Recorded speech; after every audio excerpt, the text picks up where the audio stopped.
Pinocchio, the brand new live action Disney remake where they take one of their animated films from whatever decade or whatever era of their animated films and make a live action version of it. And the thing about these live action movies is that you're kind of against them or for them, and it's always about the method of them, right?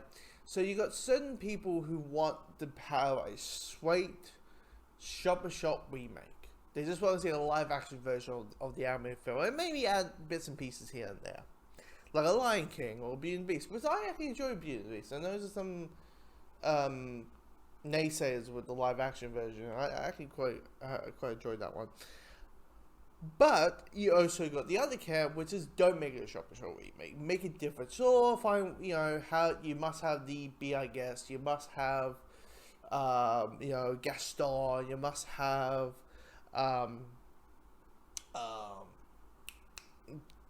Tales of His Time. Like the go-to songs. Kill the Beast. I actually quite enjoyed that one as well. But for the love of God, don't make it a shop remake, because we got the original, and if we wanted to see a live action, if we just want to see that version basically why does this exist kind of thing. My opinion of it is simply this: if it's a good movie, congratulations, we got another good movie. If it sucks, guess what? We easily forget about it. Does anyone remember Total Recall? No. Yes, they do, but they remember the Arnold one, not the one with Colin Farrell. So that is a good way to explain it. Now with Pinocchio, because they've done it a couple of times with Lady and the Tramp, they did Dumbo, Alice in Wonderland, in a way, and that is picking an anime film which came out in the 40s. It came out in the 40s. And these are the ones where I go and say, yeah, I get it. I get why you want to remake this one. Because it is also, the weird thing is, I would be shocked that if you show a kid... Wait, no, I got a better analogy. And that is, if you show a kid two movie trailers. One is from one Disney's animated films from the 1940s. So like a Pinocchio, a Bambi... Snow White, Cinderella, Fox and the Hound, whatever, Bambi, whatever it is, right? And then you show them a trailer for one from the 90s. So you got Aladdin, Little Mermaid, Lion King, Mulan, Tarzan, Hercules, Lilo and Stitch, which is my personal favorite Disney anime film. But I would not be shocked that the kid is more likely going to pick, I want to watch a film from that era. I want to watch that film versus the film that's from the 40s. So I get the analogy, so you want to remake these. And I try to remember if I have seen the original. I think I have, but that must be when I was 6 or something. I remember the fox. I remember, the donkey.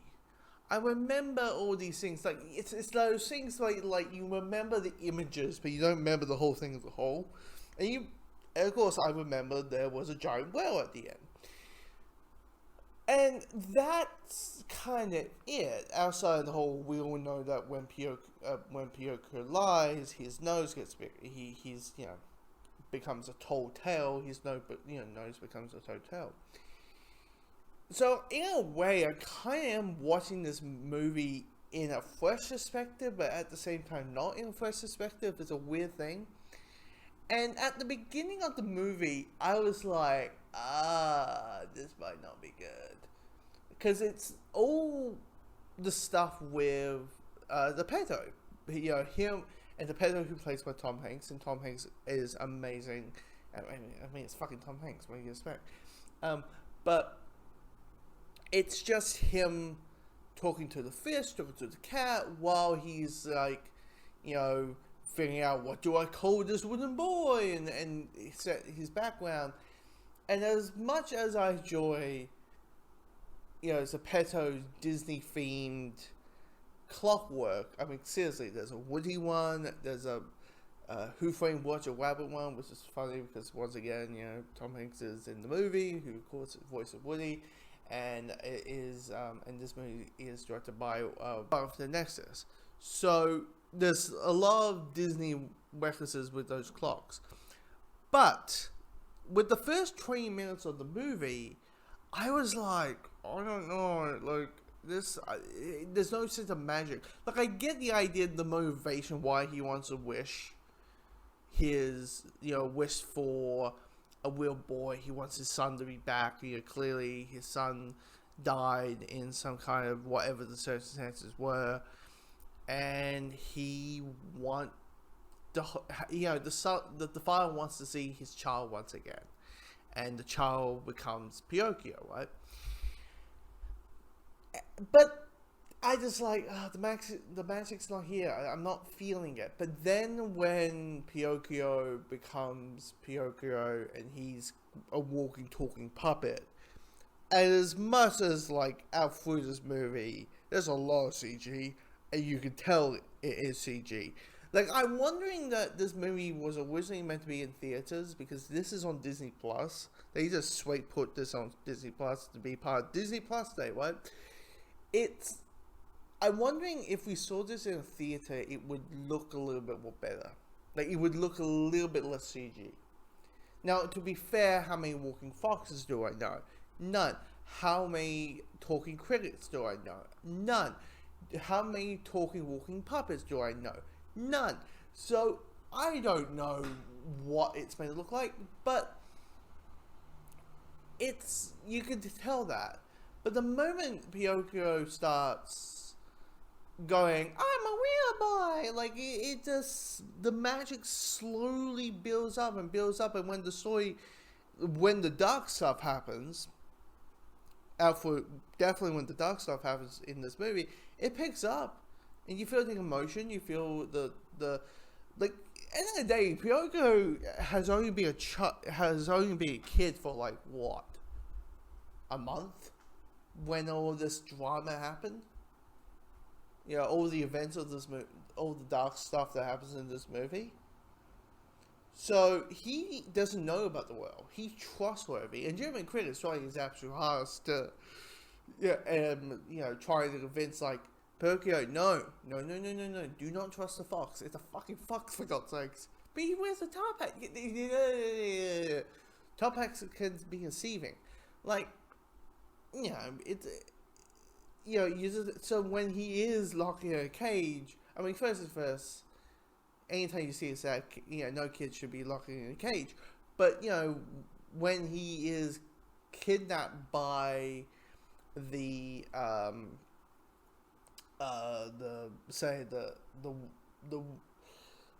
boss of this like circus or freak show type or puppet show, this sucks. You feel that emotion.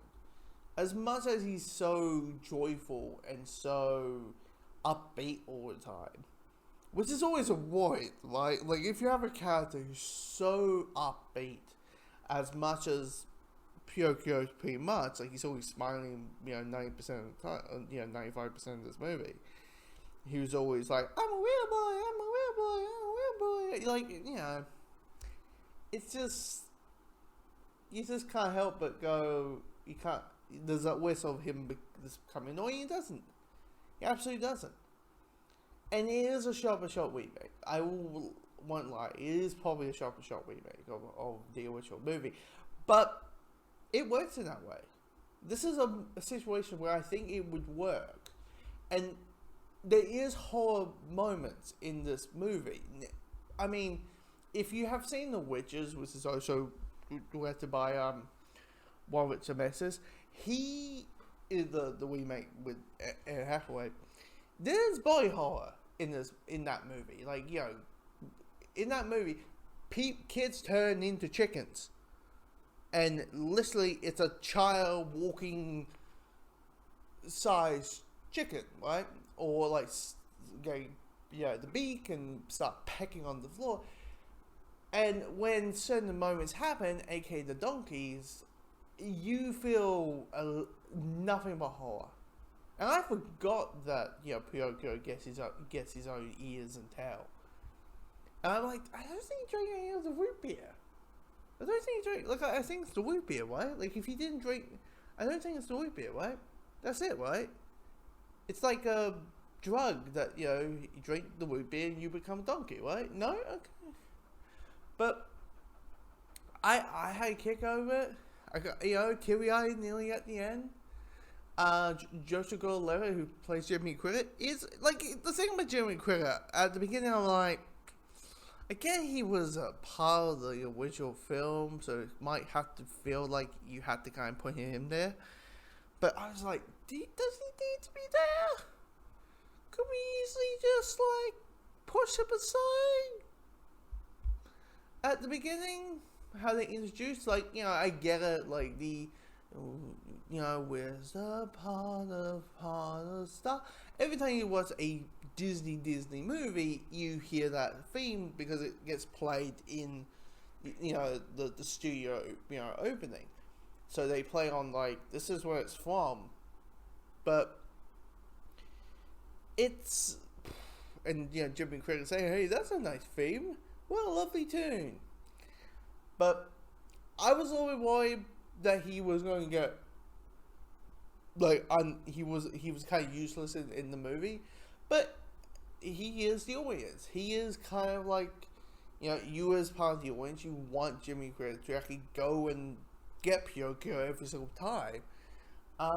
But yeah, do I recommend it? Yeah, but here's the thing.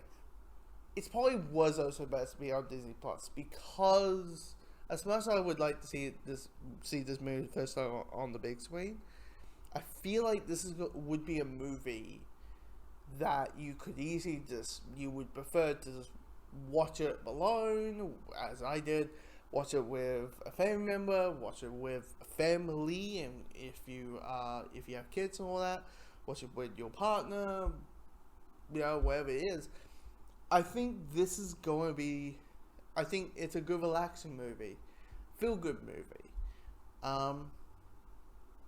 It's that weird thing, right? Like, you think it's the best move, but yeah, at the same time you want to see it in the theater. Like, they're doing a Peter Pan movie. What is that? Peter Pan and Wendy, which is basically just a remake of the original animated film, and that's meant to be a Disney Plus film, right? I guess coming out next year.